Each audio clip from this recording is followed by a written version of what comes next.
દાહોદના દેવગઢ બારિયા ખાતે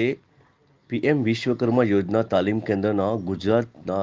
મંત્રી તેમજ 134 વિધાનસભા દેવગઢ બારિયાના ધારાસભ્ય માનનીય શ્રી બચુભાઈ ખાબર સાહેબશ્રીના હસ્તે સર્ટિફિકેટ વિતરણ કાર્યક્રમ યોજાયો હતો। મુખ્ય મહેમાન મંત્રી સાહેબનું ફૂલહાર તેમજ શાલ ઉડાડી રાજેશભાઈ વણકર દ્વારા કરવામાં આવ્યું હતું। માન્ય સાહેબશ્રી દ્વારા તાલીમ કેન્દ્રની મુલાકાત લીધી તેમજ તાલીમાર્થીઓને તાલીમ પ્રમાણે પૂછપરછ કરતા તેઓએ જણાવ્યું કે તમામ લાભાર્થીઓને યોજનામાં નક્કી કરેલા લાભો અવશ્ય મળશે તેમજ સારી ટ્રેનિંગ મેળવી પોતાનો ઉદ્યોગ ધંધો આગળ વધારો અને આત્મનિર્ભર બનો જેવા આશીષ વચન પણ આપ્યા હતા। મુખ્ય મહેમાન મંત્રી સાહેબનું ફૂલહાર તેમજ શાલ ઉડાડી રાજેશભાઈ દ્વારા સ્વાગત કરવામાં આવ્યું તેમજ સાથે આવેલા મહેમાનો શ્રી અમરસિંહ રાઠવા સાહેબ, એપીએમસી સમિતિના ચેરમેન શ્રી તથા સુરસિંહ સાહેબ શ્રી પૂર્વ તાલુકા ઉપપ્રમુખ જેઓનું પણ ફૂલહાર તેમજ શાલ ઉડાડી પ્રકાશ પરમાર તેમજ નિલેશ પરમાર દ્વારા સ્વાગત કરવામાં આવ્યું હતું।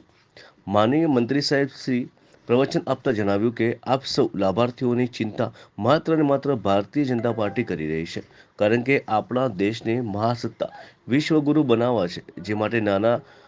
મોટા કારીગરો પોતાનો વ્યવસાય નવા જમાના પ્રમાણે પ્રગતિ કરે, નવા મશીનો ઓળખે, તેનો ઉપયોગ કરે, ઓછા સમયમાં વધુ કામ કરે અને પોતાની આવક વધારે અને ઉદ્યોગીકરણ ઝડપી બને। વધુમાં તેઓ જણાવ્યું કે નવો ધંધો સ્થાપવા સરકાર દ્વારા ઓછા વ્યાજે લોન મળશે, માલ સામાન વેચવા માટે સરકારી મેળાઓ યોજવામાં આવશે, જરૂર જણાય તો તમામ પ્રકારની સેવાઓ સરકારશ્રી દ્વારા પૂરી પાડવામાં આપ સૌને આત્મનિર્ભર બનાવીને જ રહીશું તેમજ સરકારશ્રીની તમામ નાની મોટી યોજનાઓ રોડ, રસ્તા, બાગાયતી ખેતી, પશુપાલન જેવી યોજનાઓ ગામડાના છેવાડા ગામ સુધી પહોંચાડી એમને પણ આત્મનિર્ભર બનાવવાની પૂરી કોશિશ કરીશું જેવા આશીષ વચનો આપ્યા હતા। ત્યારબાદ 500 જેટલા પીએમ વિશ્વકર્મા યોજનાના લાભાર્થીઓને સર્ટિફિકેટ વિતરણ કરવામાં આવ્યા હતા। છેલ્લા